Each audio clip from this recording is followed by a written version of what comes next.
I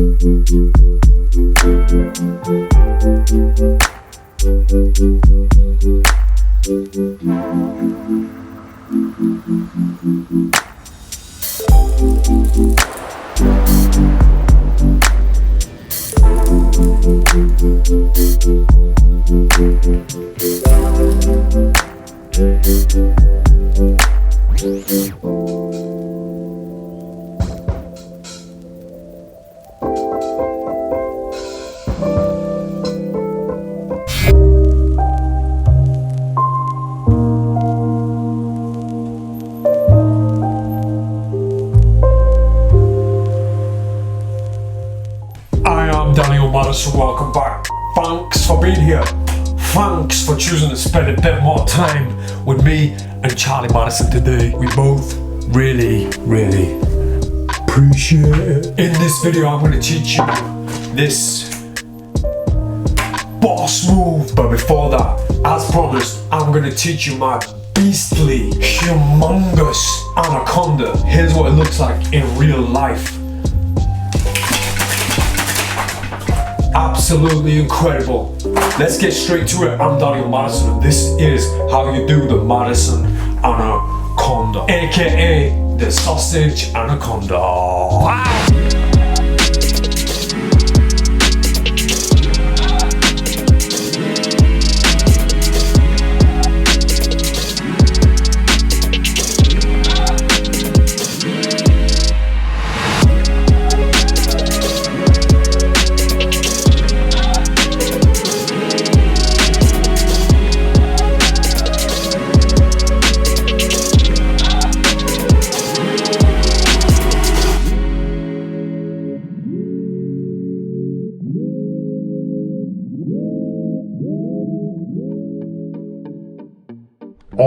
Alright. I can't do the anaconda, so I've got to do a pretend version so that all my friends think I'm cool. But Daniel, you don't have any friends. Oh. I've been using these Caroline Raven playing cards. I'll leave a link to them in this video description. The real lesson of this video is something called Fly, a way of propelling a playing card out of the deck into midair, catching it. And it can be a control playing card. It's the bottom playing card of the deck. I'm going to teach you everything I know about it, but I might need your help. Anybody watching this video who might know who I should be crediting accordingly for this move, after filming, I've actually filmed the whole video, but after filming, I discovered that there's a few variations of this move, and I believe people are referring to it as the K-cut or the knuckle cut. Anyway, if you know who I should be crediting accordingly for this move, let me know in the comments. So to teach you this, I'm going to be using not a deck, the Adrift playing cards from my boy, our very own 10 of clubs, Nico. I'll leave all the links in the video description. I actually did a deck review of this very deck for the Alliance over at Madison.ist. The reason I'm using this deck to teach you this, it's a new deck. I've not used it yet, which means the cards are still pretty sturdy, pretty tough, which allows for a really nice pop. Is that what you call it? A pop, when the card pops away from the deck and it snaps out and it flies.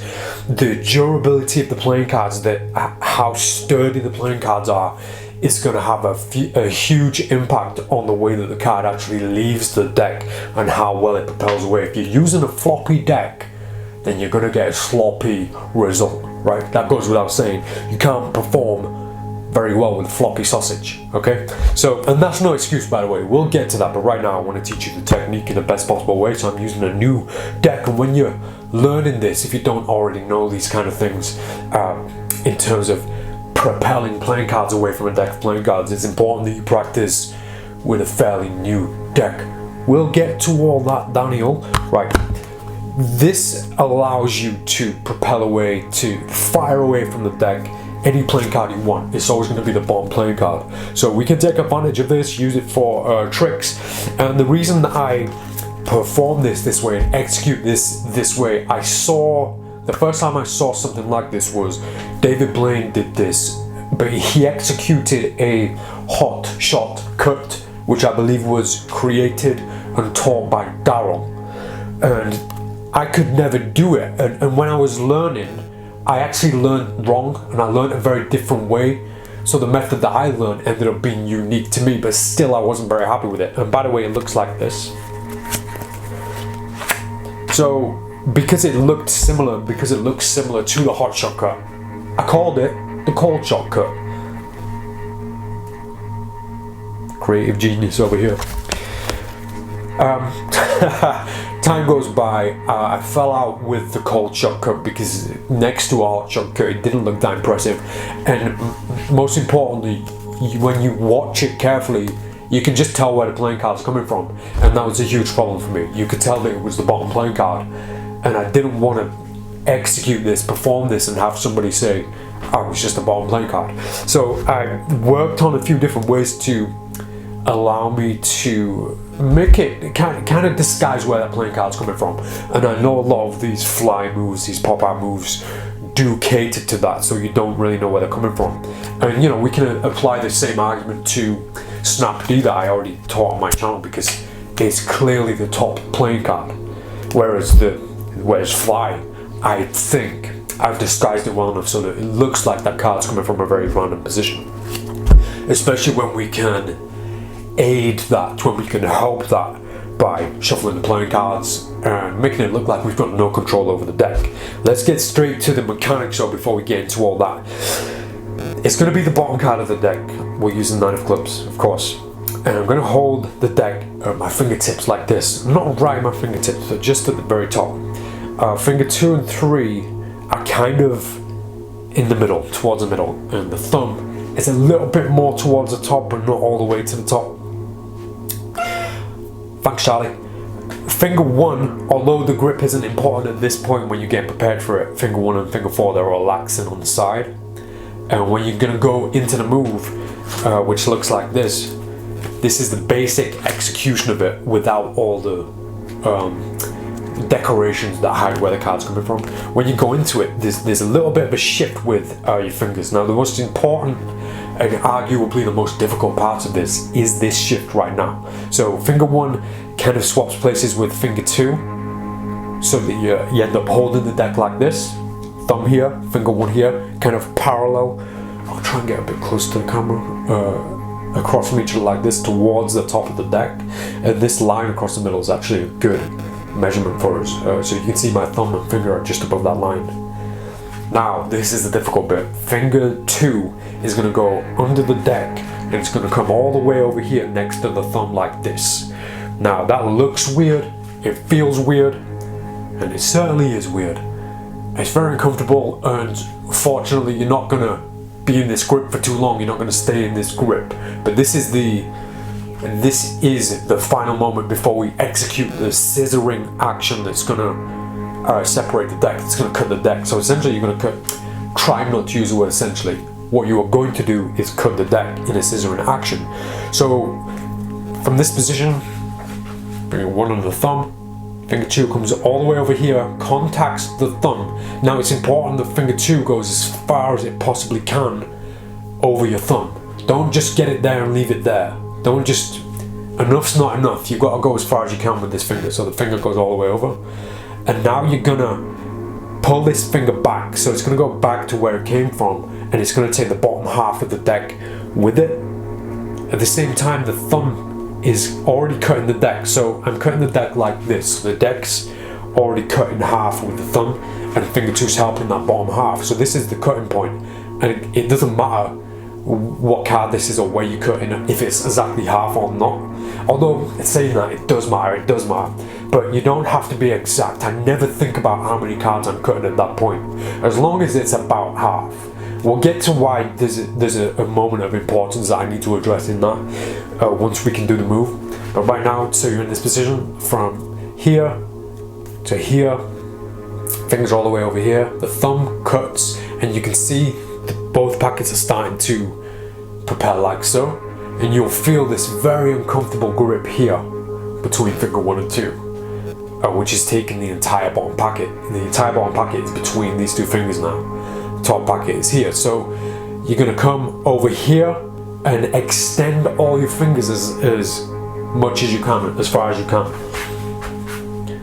So when we're in this position, The finger 3 is going to actually help a little bit, but to be honest, this move happens so quickly that these fingers don't really do much. So when you're practicing, you're going to be asking questions like, oh, but what do I do with finger 3 at this point? What do I do with finger 4? You don't really do anything because this is such a fast motion that you're just twisting and allowing that card, this entire packet, to go over finger 1. So if they're spinning around, or they're pivoting around finger 1 like this, and then they're kind of resting on the fingers here, and they're going to go work their way over the top like this, closing. Now you don't close, and it's finger 1 that does the rest of the work. Finger 1 is going to cause that playing card, the 9 of clubs, to pop away, shoot away, fly away from the deck. So looking at that again, if I speed this up a little bit, then you can see what I mean about the grip. It doesn't really, there's no grip on that bottom packet. It goes around and it finds its way back over. And if anything, if you're doing anything, you're just guiding that packet back to the top, or to the top, not back to the top. You know what I mean. So finger 2, spin. I relax my hand here.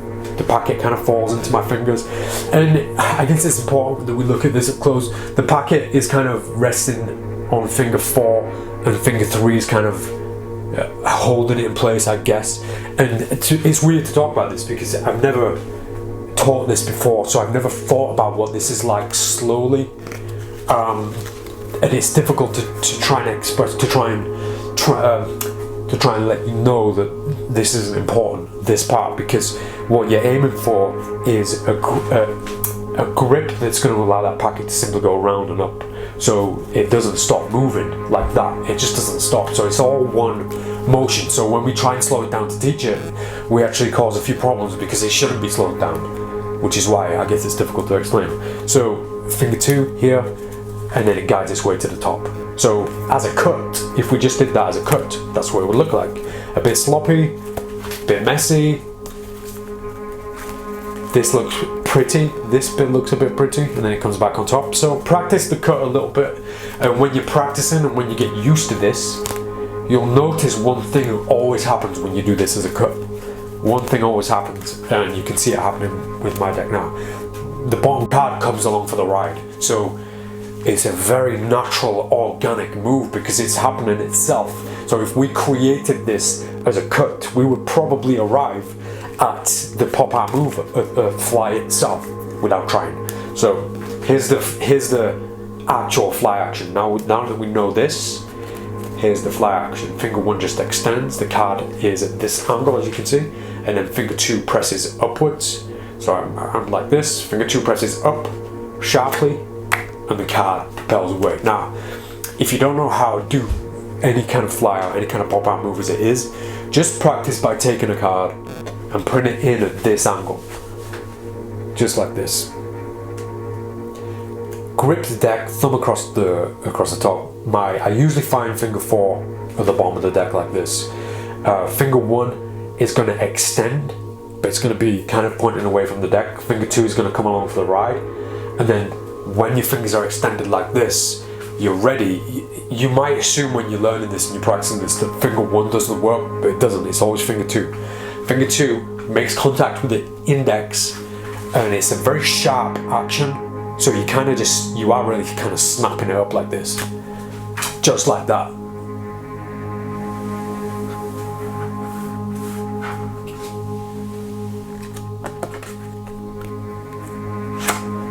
Just like that. So finger 1 kind of stays out of the way and allows finger 2 to do it. And also, if you try it with finger 1, you can't really get the muscle, you can't really get the force that it takes to get that card to do what you want it to do.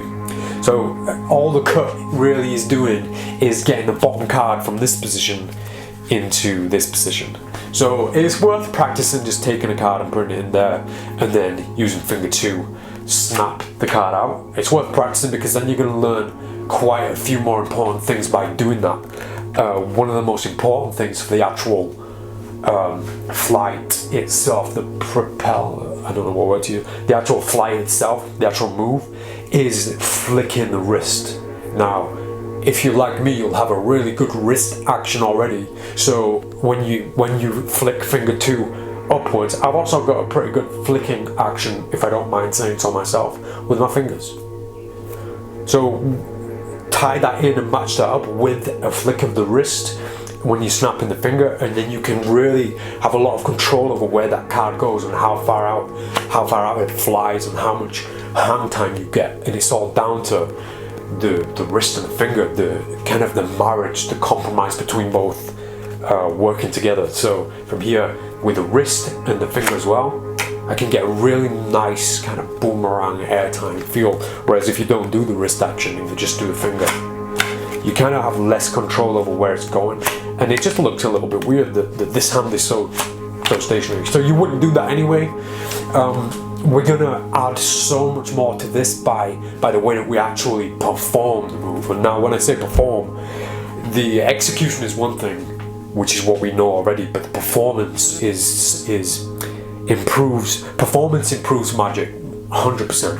Always does. Anybody can do the magic trick, anybody can do it, but not everybody can perform very well now, or to their full potential. I think there's a lot of fear that is tied into that, into the idea of performing.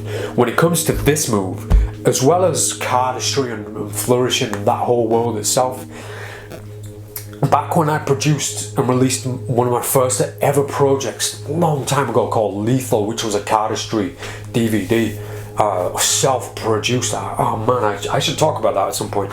But when I produced that, for me the most important part of it was the dance of it, the performance of it, because you can do a flourish. You can do like I can't even do a flourish. You can do a flourish stood still, right? And it looks pretty. And it looks pretty. But then if we start moving our bodies around, and I'm not this is how little practice I put into cardistry. If we start putting movements and start actually moving our bodies around, and I'm not talking about any kind of, I'm not talking about being like Dynamo and actually going around doing body pops and stuff, but if you move just to the sides where you feel the force of the playing cards going, even the Sybil for example, so the Sybil kind of, the first move goes this way, so if I take my body that way, it makes the flourish feel so much bigger and so much better than it is, and that's the performance of it. That's like, if you want to describe the performance, that's the part, that's the performance, that way of thinking and that way of applying something else. Kind of, it's going to sound really cheesy, but kind of an X factor to it is just that little, even if you're just moving a little bit. So if we do this move and I just stay still, it's just me playing cards in a weird way, in a Z. Whereas if I move this way with it and then come back, because the playing cards are coming back this way, and everywhere the deck moves, I follow with my body, my arms. If it goes up, I go up. When it goes down, I go down. And every movement, I try to put my arms and my shoulders into it, and then that forces you to use your feet as well. And before you know it, you're dancing. And I say that in the most complimentary way. I'm not making fun. It is a dance. Magic is a dance itself, not just cardistry, but magic. The way you perform, the way that you instruct somebody to do something, and the way that you move from side to side when you're stealing a playing card from the bottom of the deck. Gambler's Cop. Even when you're doing a deck steal, most people worry about stealing a deck in front of somebody because in their mind they go, right, how am I going to do this without them knowing? How am I going to, not thinking about the actual performance. The actual performance of stealing a deck means you're not stationary, unless you sat down, which I don't like sitting down performing. I'm sure we'll talk about that at some point, but even sat down, you've still got all this space and freedom to execute your dance, to start dancing. And when I say dance, I'm referring to the performance, to the movement of going side to side and talking to different people, and all that natural, all that nature, you're able to steal a deck of playing cards, or you're able to execute something, and it's all thanks to that dance. This is why I keep saying, and I can't wait to show everybody when we get to 100k, the street performances, how I can steal palm playing cards in front of somebody and show them to the person, show them to the audience, and they don't see them because my control over where they're looking. It's not misdirection, it's direction. It's attention direction. I know I've come off topic, but I think it's all important to say, because when we get to the pop art move, it's more about the performance than anything else. It's more about the dance of it, especially on the next stage, which I'm going to move the camera angle. The next stage is hiding the fact that it's coming from the bottom of the deck, which allows us to dance. It allows us to move around, and it allows us to make this look 100 times more impressive and special than it actually is, because you're making a simple card technique look like something beautiful. And again, that's not an arrogant thing, it's a complimentary towards and respect towards the performance of itself and performance itself. And you say these videos are too long. I spit on your mother's grave, and she's still alive. Let's move the camera. In order to be able to execute this to the best possible potential in the way that it looks like the playing card is coming from such a random position, you have to be able to you need confidence in the way that you're gripping both those packets when they're spinning around, and you need to know when you have full control over that grip and when you don't. And this will make sense when you try this. You're going to be dropping playing cards, guarantee you, but it's one of the best ways to learn. Failure is the best teacher, so fail away, keep failing. Bottom playing card, cards like this, I turn my hand completely down and I twist the deck away from myself like this. That's when I reach over with finger two, so it's all one movement, all like this. So I go like this, and as soon as my finger's here, I twist even more towards my body, so I'm turning down and my elbow's going towards you. So it's almost like it's almost like a wrestling move. So down like this, twist, and then my body's going with it. So the first part of this is this. And it all kind of happens as one thing. Don't be so strict with it. Allow yourself to dance, allow yourself to move in the way that your body tells you. And as well as learning the move itself, the performance side of it is going to develop with you over time. So don't think you have to do it exactly the way that I'm doing it to begin with. And maybe you don't even need this, but I think that there's a lot of value in this that a lot of people will skip and overlook. And you'll hear me talking a lot more about things like this as my videos develop and as the lessons develop and as the mentorship kind of progresses. So I go over here. At this point, when I reach the end, so it's like a stop point, and it's not I don't do it as a definite stop, but when I know I'm at the end here, I've moved all the way over, I cut the deck and I start to come back like this. So I start to turn my hands face up as I come across my body like this. So now you'll know what I meant when I was talking about the grip, because here you need to be able to have a confident grip over both packets. So I go here, I come here, and by the time my hand gets to this side of my body, I've executed the cut to this point. Now I want people to see this. I don't want this to be hidden because it's a beautiful thing, and it's part of the deceptive message. So they're seeing these packets, and they're seeing packets spin much more than they actually are, because you're giving that illusion that the playing cards are actually moving more than they are. So the way this started for me started like this and then like this. So it started as just one thing, just twisting my hand like this, and it's a bit like the blackout shift. You work with the inertia of it, but in this case you're not hiding that spin. Whereas with the blackout shift, you actually work towards hiding the spin. In this, you want to portray it more, you want to show it off more. So the way that we do that is when we cut, we want our hand to be spinning at the same time, and it makes it look like the spin is much bigger than what it is. So for me, that started with just going up here and coming down here, and it looks good enough.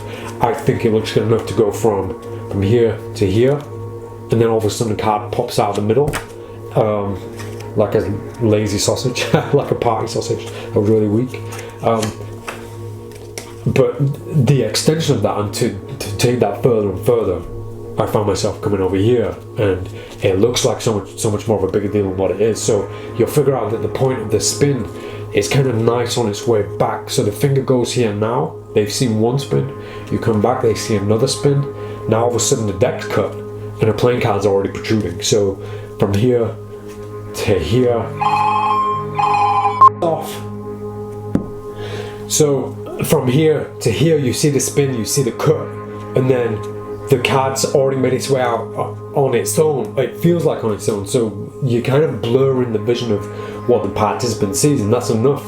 That's enough to hide where that card's come from. If I just did it here like this, you can see it's the bottom playing card. Also, this whole action, the most important thing, this whole action of coming over here and having to dance with it allows your hand to be in a perfect position to get a better flick. If I do it here, then I've only got a kind of a small flick, a small range. So if I bring my hand over here and do the cut on its own, now I've got, now I can bend playing cards. So once we're here, the card is out, and it's important that my arms kind of stretch to get that flick. I'm now in position to decide how high this goes. Not how high it goes, but in which direction. So I can make it come like round, flat, so you can't see the face of it. Kind of like so, although I'm sure you can see the face of that because the camera's there, but the participant, you can make it kind of go across their body, or you can make it go up, and that's just all about, it's going to be a very natural thing for you to discover on your own just by the way that by the angle of your hand. So if I put my hand like this, so it's like a gun, and you can see this card, then obviously that's going to go up and then come back down. Whereas, if I kind of twist my wrist in that direction, logic does the work for you. It's going to go that way and then come back down. For me, the hang time, to create the hang time, the perfect angle, I want to aim to get that card to come up to about my chin, between my chin and my mouth, to about this level. At the same time as forcing it in this direction as much as possible. At the same time, I want to pull back with my arm, right? The pullback technique.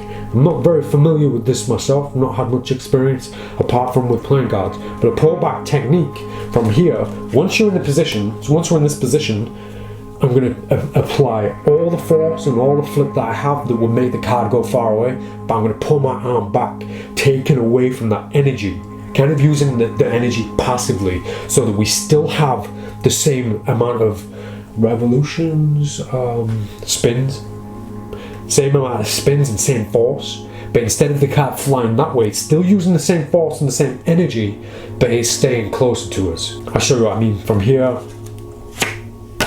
And it creates more hang time because there's more spin, there's more power, yet that power is being depleted in front of me rather than being used projectively out there away from me.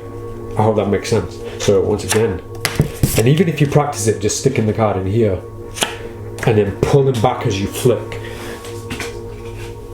That's what she likes.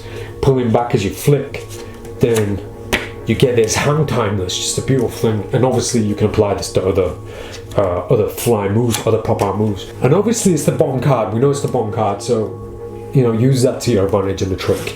Very, very easy thing to do. In fact, the way that I like to get the playing card from my pocket index to the bottom of the deck and reveal it, I'll give them the playing cards and ask them to shuffle now, and I'll say name any playing card. The playing card they name, let's say, is the Ace of Clubs. While they're shuffling, I'll get it out of the index and then I'll take the deck back. And as soon as I take the deck back, I put it in my hand like this, as if I'm inspecting the deck, and then I look away as I do the cut. So I look away and then I'll do this cut. And then I'll reveal the Ace of Clubs from their shuffled deck. This does a beautiful thing for me. Their named playing card, not only is it strangely, bizarrely propelled away from the deck, after they've shuffled, they could have named any playing card, but we now have a duplicate of their named playing card in the deck.